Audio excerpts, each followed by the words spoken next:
Baik, bismillahirrahmanirrahim. Assalamualaikum warahmatullahi wabarakatuh. Oke, selamat datang kembali di channel kita di pembelajaran fisika. Pada kesempatan kali ini kita akan membahas contoh soal yang berkaitan dengan penjumlahan vektor. Nah, perhatikan soal berikut. Dua buah vektor A dan B masing-masing besarnya 30 Newton dan 40 Newton. Tentukan resultan kedua vektor tersebut jika yang pertama searah, lalu yang kedua berlawanan arah, kemudian yang ketiga saling tegak lurus, dan terakhir tentukan pula resultan dan selisihnya jika kedua vektor tersebut membentuk sudut 60 derajat. Baik, kita mulai pembahasannya. Untuk yang pertama, kita gambarkan dulu ya, vektor A dan B besarnya 30 Newton dan 40 Newton searah. Kalau kita gambarkan, maka ini misalkan ini vektor A dulu, kita tuliskan seperti ini, ditambah dengan vektor B. Vektor B seperti ini, sama-sama arahnya ke kanan. Ini 30, ini 40. Maka dengan demikian resultannya kita bisa langsung jumlahkan ya, karena semuanya ke kanan berarti bertanda positif, sehingga ini 30 ditambah dengan 40. Dengan demikian resultan penjumlahan vektor untuk A dan B searah ini adalah 70 Newton. Lalu untuk yang B jika berlawanan arah. Jika berlawanan arah, kita gambarkan terlebih dahulu. Misalkan ini yang A-nya ke arah kanan ya, misalkan A-nya ke arah kanan. Ini ke arah kanan, ini vektor A. Panjangnya tadi adalah atau besarnya adalah 30 Newton, lalu vektor B-nya ke kiri. Vektor B-nya ke kiri. Nah, ini vektor B. Nah, karena A arahnya ke kanan, maka A kita beri tanda positif, lalu B-nya ke arah kiri kita beri tanda negatif. Dengan demikian, maka resultan vektornya ini adalah tadi A-nya 30 Newton ke kanan, 30 Newton, tandanya positif. Lalu yang B, arahnya ke kiri, tandanya negatif, minus 40 Newton. Maka dengan demikian, R-nya, resultan vektornya, ini adalah negatif 10 Newton. Nah, tanda negatif ini bukan berarti resultan vektornya itu nilainya negatif. Namun, tanda negatif ini menunjukkan bahwa resultan vektor yang dihasilkan ini arahnya adalah ke kiri. Nah, seperti ini. Jadi di dalam vektor tanda negatif bukan berarti nilainya negatif ya. Namun tanda negatif ini menunjukkan bahwa arah dari vektor tersebut ke arah kiri. Lalu kalau vektornya tegak lurus, ini sudah kita bahas tadi ya. Ini vektor A arahnya ke kanan, besarnya 30 Newton, lalu vektor B-nya arahnya ke atas karena tegak lurus.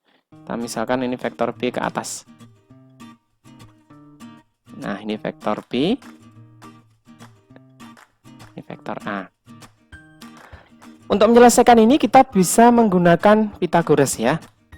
Karena keduanya saling tegak lurus, kita bisa gunakan Pythagoras. Atau kalau kita gambarkan dulu, maka gambar dari vektornya ini adalah seperti ini.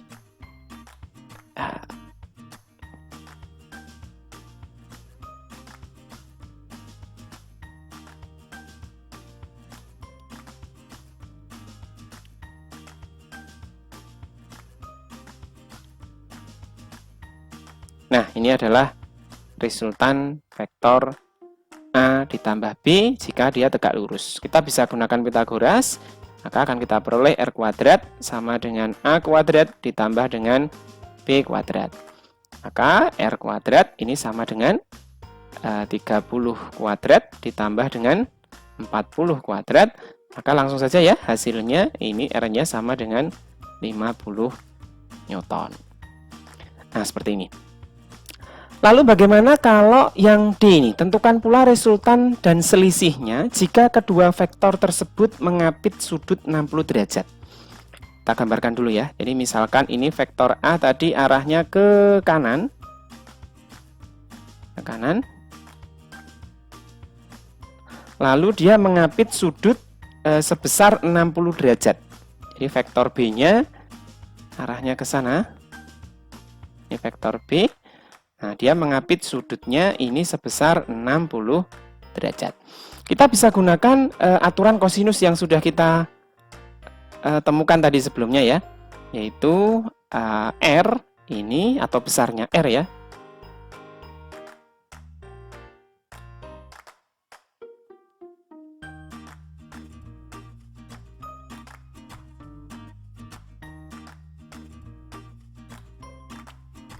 Oke, untuk mencari resultannya, kita bisa gunakan aturan kosinus ya tadi ya, yaitu R sama dengan akar dari A kuadrat ditambah dengan B kuadrat ditambah 2 AB kali cos theta. Nah, berikutnya, maka R-nya ini tinggal kita masukkan saja nilainya. A kuadrat, tadi A-nya adalah 30 kuadrat, ditambah B-nya tadi adalah 40, maka ini 40 kuadrat, ditambah dengan 2A, 2 kali 30 kali 40 kali kosinus sudut yang dibentuk antara A dan B, ini adalah 60 derajat.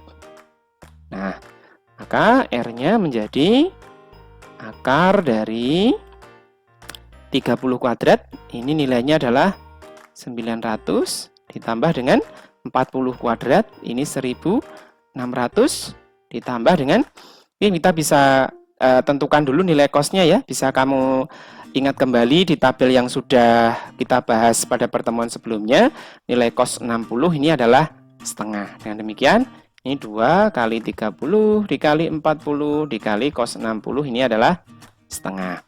Nah, jangan bingung dulu dengan bentuk penjumlahan dan akar seperti ini. Kita selesaikan satu persatu dari perkalian terlebih dahulu.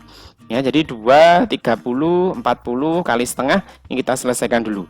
Atau lebih mudah kita ringkas antara ini dan ini. 2 bisa kita coret dengan ini.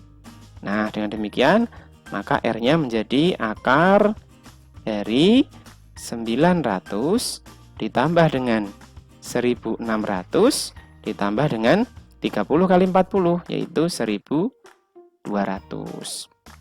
Nah, ini maka hasilnya R, ini akar dari 900 ditambah dengan 1600, ini adalah 2500 ditambah dengan 1200, maka hasilnya adalah 3700. Kalau kita sederhanakan, maka bentuk ini boleh disederhanakan menjadi akar dari 37 kali 100. Nah, kalau kita akar, maka R-nya menjadi akar 100 ini adalah 10, sisanya masih akar 37, sehingga resultannya adalah 10 akar 37 Newton. Baik, sekarang kita lanjutkan untuk yang selisih ya, masih di soal ini di bagian D, kita lanjutkan sekarang yang selisih. Nah, tadi sebelumnya sudah kita bahas yang penjumlahan. Kalau di penjumlahan tadi gambarnya sudut yang diapit antara dua buah vektor tadi adalah 60 derajat, sekarang selisihnya. Sekarang kita gambarkan dulu. Jadi misalkan tadi di pembahasan sebelumnya A-nya ini ke kanan ya. A ke kanan, lalu B-nya ini ke arah atas seperti ini, membentuk sudut sebesar 60 derajat. Nah, ini B-nya. Tadi untuk penjumlahan kita bisa gunakan aturan kosinus seperti tadi. Lalu untuk pengurangan bagaimana? Misalkan di sini selisihnya adalah A dikurangi dengan B. Ya, A dikurangi dengan B. Cara menggambarnya adalah seperti ini. Kita balik arahnya. Kalau B-nya ini arahnya ke atas seperti ini, maka kalau minus B itu arahnya berlawanan. Ya, ingat ya, kalau tadi arah B-nya ini ke atas seperti ini, maka kalau minus B itu arahnya berlawanan, sehingga dia cenderung miring ke bawah. Dengan demikian gambarnya berubah menjadi seperti ini. Nah, gambarnya A-nya tetap seperti ini, ke kanan. Ini A. Lalu B-nya di sini dia miring ke bawah. Nah, ini B-nya. Nah, sekarang sudut yang dibentuk antara A dan B jadi berapa? Kalau tadi sudut yang dibentuk antara A dan B mula-mula adalah sebesar 60 derajat, jadi ini tadi adalah 60 derajat, maka sekarang kalau B-nya dibalik, arahnya menjadi ke arah bawah seperti ini, maka sisanya ini adalah 120 derajat. Masih sama dengan langkah yang sebelumnya, kita masih bisa menggunakan aturan kosinus untuk menentukan resultannya ya. Jadi nanti bisa digunakan metode segitiga untuk gambarnya terlebih dahulu. Metode segitiga atau metode jajar ginjang juga boleh. Kita gambarkan dulu saja.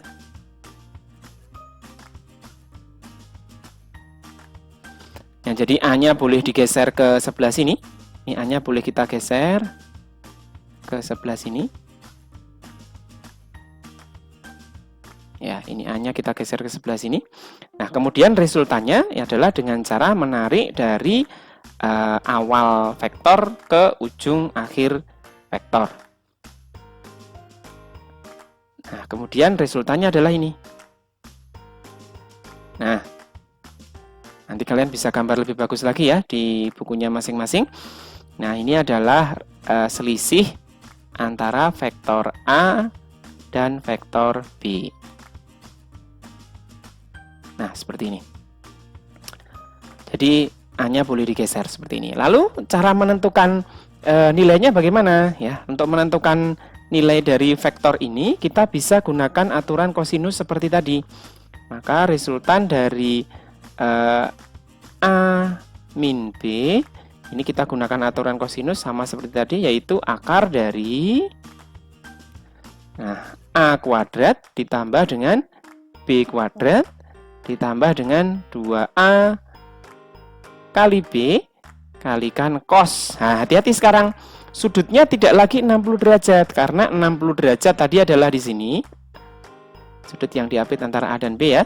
Maka kalau B-nya dibalik, sudutnya ini menjadi yang ini, yaitu 120 derajat. Jadi sudut yang kita pakai bukan yang 60 derajat, tetapi yang 120 derajat. Karena tadi B-nya tandanya negatif ya.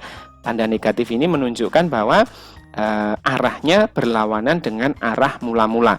Kalau B-nya itu ke atas, berarti min B ini arahnya miring ke bawah. Tinggal kita masukkan angkanya. A-nya tadi besarnya adalah 30 dikuadratkan, lalu B-nya 40 dikuadratkan, ditambah dengan 2 kali 30 kali 40. Nah, ini sudah kita hitung di pertemuan sebelumnya, yaitu untuk sudut tumpul, nilai cosnya, cos 120 derajat ya. Masih ingat ada 4 kuadran, 120 derajat itu ada di kuadran yang kedua. Nah, di sini. Ini 120 derajat. Nah, berapa nilai cosnya? Akan sama dengan cos ini. Sisanya adalah 60 derajat.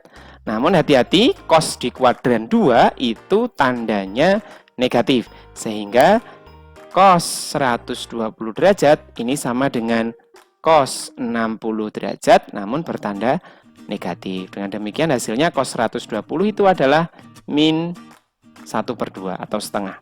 Kita masukkan nilainya, ini min setengah. Jangan bingung dulu dengan bentuk akar yang seperti ini. Kita operasikan satu persatu ya. Dari perkalian terlebih dahulu, kuadratnya dulu juga tidak masalah. Maka ini 30 kuadrat adalah 900 ditambah dengan 1600. Positif dikali negatif, maka hasilnya negatif. Ini bisa kita coret dulu dengan ini. Nah, 30 kali 40, maka hasilnya adalah 1200. Ini dengan demikian, R-nya ini menjadi akar dari 900 ditambah 1600 dikurangi dengan 1200. Jadi boleh juga kalian kurangi dulu ini dan ini, 1600 dikurangi 1200 ya, berarti 400. Maka hasilnya adalah 900 tambah 400 atau akar 1300. Nah, sama langkahnya seperti tadi. Akar dari 1300 itu akan sama dengan 10 akar 13 Newton. Berikutnya kita masuk ke contoh soal yang kedua. Contoh soal yang kedua, seorang anak ini berjalan lurus 2 meter ke barat kemudian berbelok ke selatan sejauh 6 meter, dan kembali ke timur sejauh 10 meter. Yang ditanyakan adalah perpindahan yang dilakukan anak tersebut dari posisi awal adalah titik-titik. Nah, ini harus kita gambarkan dulu arah dari gerak anaknya ini ya. Nah, jadi kita gambarkan dulu pada diagram Kartesius.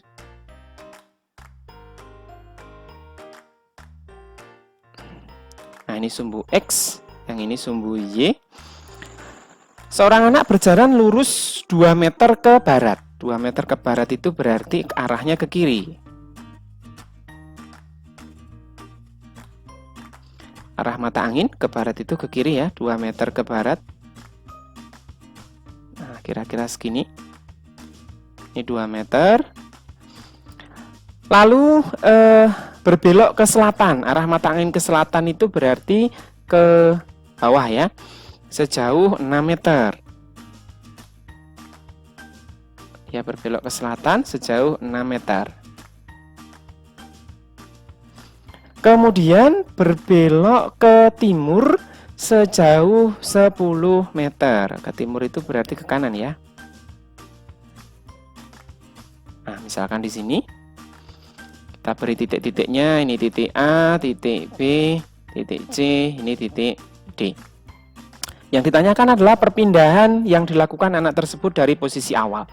Nah, jadi perpindahan itu hanya memperhitungkan posisi awal dan posisi akhir. Posisi awalnya adalah di A, posisi akhirnya adalah di D. Dengan demikian, perpindahannya bisa kita tarik garis lurus yang menghubungkan antara A dengan D. Kita tarik garis lurus ke sini. Nah, ini adalah perpindahannya, R-nya. Nah, berapa gitu ya? Kalau tadi dari C ke D, ini sudah kita ketahui nilainya 10. Ini 10. Kemudian dari A ke B ini adalah 2 meter. Maka dengan demikian yang ini sampai dengan titik D, misalkan kita beri saja namanya titik E ya. Maka ED ini panjangnya adalah 10 dikurangi dengan 2. Maka ini adalah 8 meter.